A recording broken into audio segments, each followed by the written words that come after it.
But for example, when I shoot skies, which is often, and oftentimes I'll shoot when the sun is like going behind clouds so you can see the outline of the brilliant outline.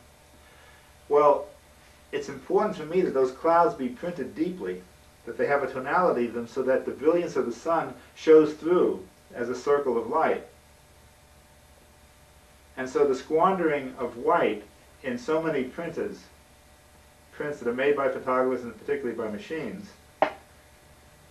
oftentimes I'll ask them, print it deeper, go deeper. They're afraid to, because just as beginners are afraid in the darkroom to go too deep, because they don't want to lose any of the detail in the shadow area. And there's a timidness. Now, one of the great lessons in printing in a darkroom come from mistakes where you've made a print too dark. It's so dark, and suddenly in that darkness you see tonalities that are delicious. You've gone too far. Eventually you begin to incorporate all of these over-darknesses, over-lightnesses as part of your repertoire in making the print. You save them, you use them. What I'm saying is that the photographer is responsible for every square inch of the picture.